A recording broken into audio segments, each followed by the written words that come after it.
There we go.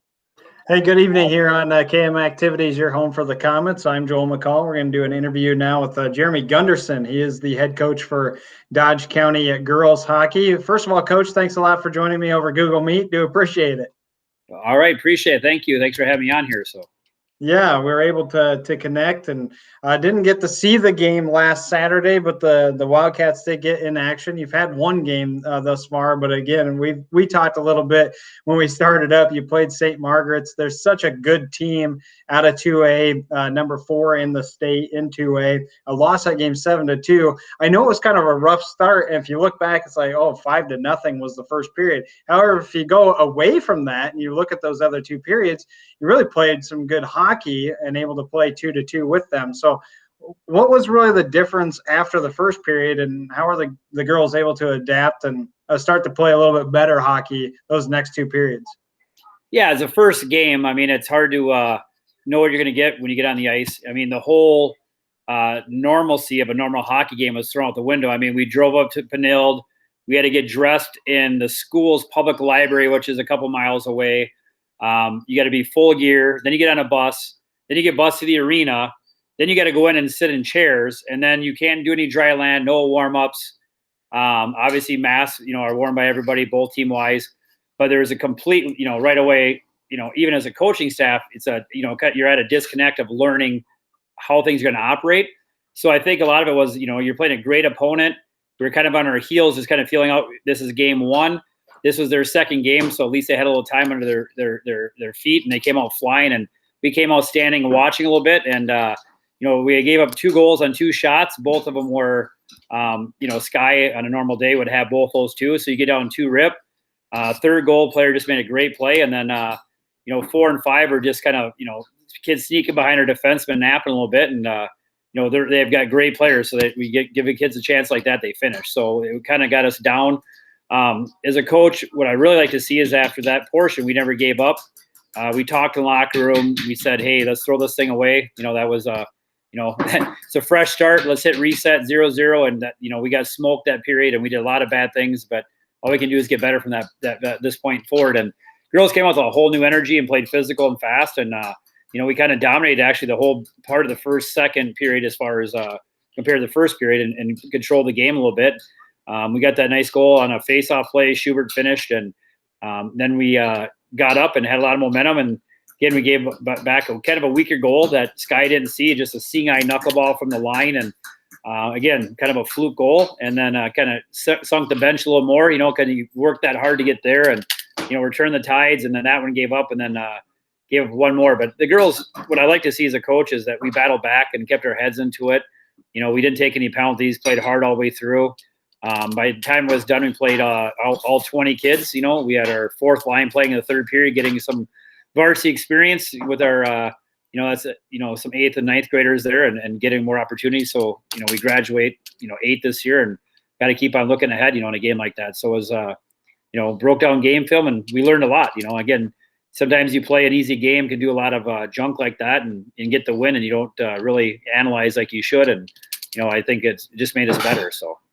Yeah, it's a great, and really it honestly is kind of a great start to the season to see a team of that upper echelon and getting to know that competition, because now you kind of, like you said, have a feel of where you are currently with the girls, especially when you got a couple of games coming up here in the next few days on Friday and Saturday. You mentioned all the changes, and there are a ton of them. How has practice been, and how have you been able to maintain? Because I'm sure you're trying to talk to everyone, but it's probably pretty difficult in your position as a head coach to get in touch with everyone during practices. Yeah, I mean, it's a completely different norm, And the other aspect we have onto it is our rink is, we have ice for high school scheduled 3:30 to 6. The Casson players. For our girls, we go the second group, so we have school till 4 o'clock. So we got the non-Casson kids come in, and we do dry land in one pod and work it out. So we kind of have a dry land system where we have 2 groups of all non-Casson kids, because they're there at 3:30, so we can start dry land. Then they move to stations we call like C and D. When the Casson kids come in, they go to stations A, B. Then those kids rotate in the locker room and dress. Then they come down and work that station. Then those kids come out of the locker room and dress and go to another end of the rink.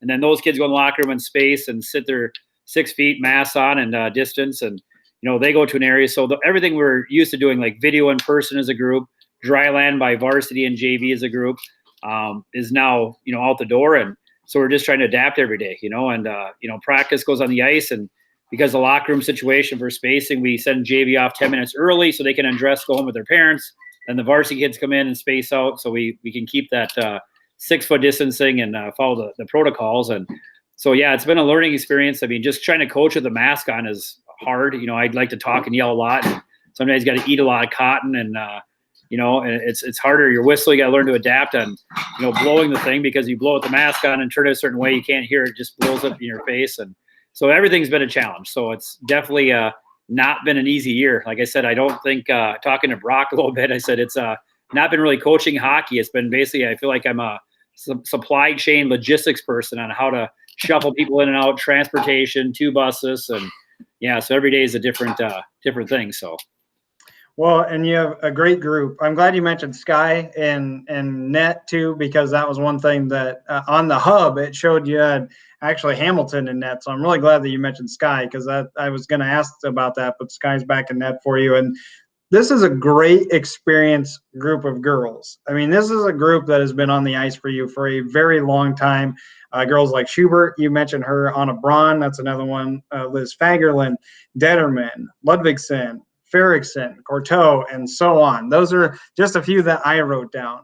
It's a great experience it's great for you, I'm sure, because of the fact of all these changes with practice. You have some quality leaders that can help you on and off the ice.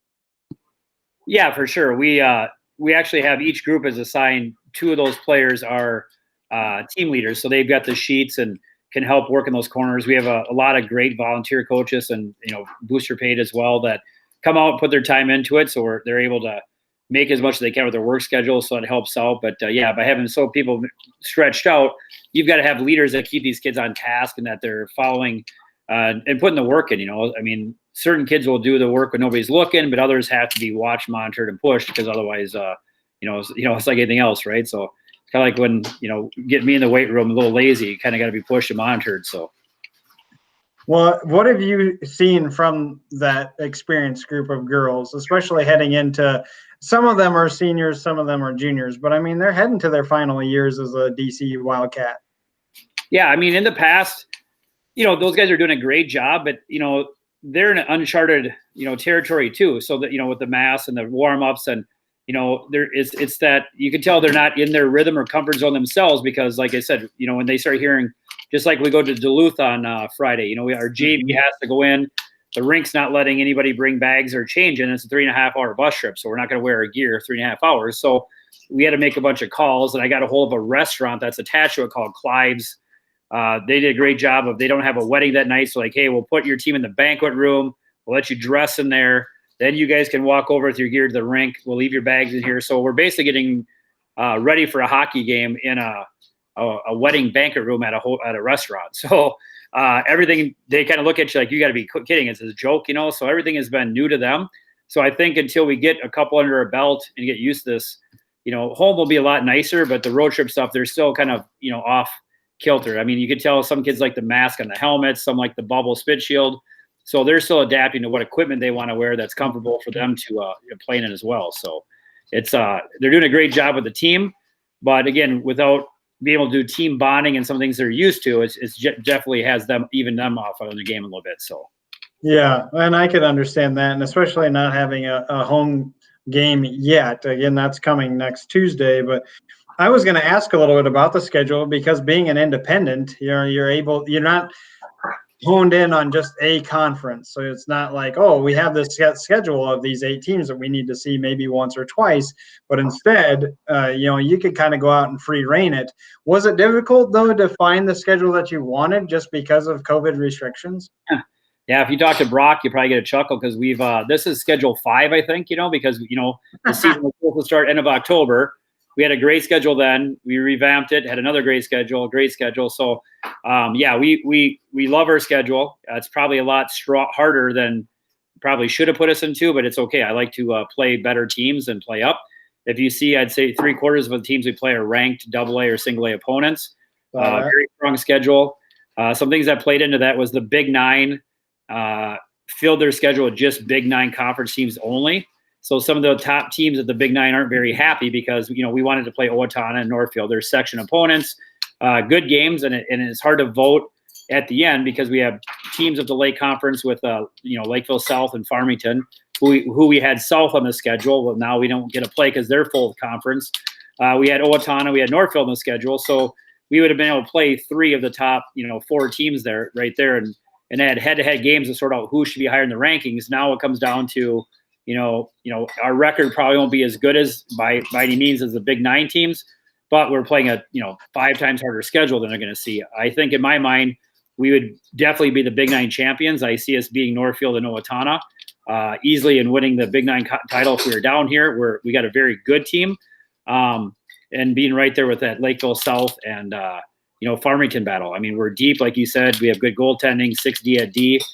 We play 3 lines, plug in that little 4th line here and there when we can, and we'll put a good showing against some of the best teams. But yeah, it's going to be schedule wise, it's great, but it's probably like I said, if you look down there, we have Eden Prairie, Hill Murray, returning single A champ Breck, Benilde, Minnetonka. If you go right down that list, it's kind of the who's who of Metro top end hockey. War Road's coming down, so you can never. There's 3 in single A, so it's definitely a schedule that we'll see how great we are and be battle tested here at the end. So. Yeah, very excited to see some of those tough opponents. And it does start Friday. You guys are on the road again. The girls, I should say, are on the road at Duluth East. And then you're also taking on Moose Lake area. What I don't want to ask expectations because I think that's just such a silly question considering what you just talked about with how experienced you are and what you think that these girls can accomplish. But you are going back on the road this weekend. Do you feel like you'll have a little bit better adaptation to what is taking place, especially since, as you said, you already said about Duluth, and I understand having to change and everything else at a wedding banquet. I don't think I've ever seen that before, but at least now you kind of get a couple of games and you'll find some rhythm. I think that'd probably be the biggest key right now, isn't it, Coach? Yeah, I mean, it's like anything else. The more time you can actually, you can simulate all the stuff in practice, scrimmaging each other and doing things. It's that real game time stuff that makes the effect. And without dynamic warm ups and without getting a good routine in, which we'll probably find here hopefully by the end of the weekend. It makes it a little bit harder that direction. But we've got kids that have seen it now. They've seen what the top of the mountain looks like with Benilde. I mean, there's not many teams that are going to be better than those guys. So the bar is set, and I think they, this week we saw them working harder, and I heard a lot of encouraging feedback from the kids, like, hey, man, if we took away those first couple, we played those guys all the way down the stretch, and so sometimes you have those games where a team just actually outworks you, outbeats you, and sends you home, and the kids are disgruntled, going, that there's that bickering and. You get the kids like, man, we're not very good this year. It was none of that. We had our heads up strong, and they realized what they did, that they did battle, and we're in there for quite a few moments of the game and scored 2 goals against them. I mean, a power play goal, we're at 50%, so that's a good positive coming out of it. And, a nice goal by, like I said, by Lindy and a rebound, a gritty goal where they outworked them and outmuscled them in front of the net on a big scrum. So that was good to see. And so we took a lot of the positives, too, that we're building off of there. So. Yeah, that's just so important, as you said, because of everything that's going on. After the 2 games on the road, you do have 4 straight at home, so that'll be nice. You'll get some comfort food and get ready for a home game. The first time the DC girls are on the home ice is next Tuesday. They take on Hopkins. That'll be a game that we get to cover here on KM Activities. As I talked to Coach Gunderson prior to, now that we have so much equipment, Steve's going to be by himself for a lot of these games for hockey, so I don't get to see as many of the girls' games or the boys' games this year, so I get to cover more basketball, but I'm really looking forward to it. I know you have a Saturday game coming up. I believe that's on the 30th, and that'll be a game that I get to see in person, so I'm just super excited to see the girls in action. Thank you very much, Coach, for joining me. Do appreciate it. Best of luck on your 2 road games on Friday and Saturday, and look forward to watching a little bit. Maybe I'll have it on the small screen. I'll pull it up on my phone while Steve's calling it so I can keep up with your girls too, okay? Right. Well, sounds good. I appreciate it. Like I said, I appreciate you guys having us on here, and we're looking forward, and I know our families are very grateful to have the games covered, with obviously the rink rules that take place and things, and some grandparents and stuff too that shouldn't be at the rink. We don't want to expose anybody to anything, so it's just it's a thankful opportunity that our community does this and gives these people a chance to still be connected with the team some way. So. Absolutely. Well, Jeremy Gunderson joining us. I'm Joel McCall again. We will be back on Thursday. So tomorrow we do have a broadcast with wrestling that got added. So now it's a triangular. We'll start at 5 o'clock. And then on Friday, we have gymnastics at 6 o'clock on the KM Activities. KM Activities 2 has girls basketball versus Pine Island. So a lot to come up on KM Activities. Thank you very much for tuning in. I'm Joel McCall. Okay.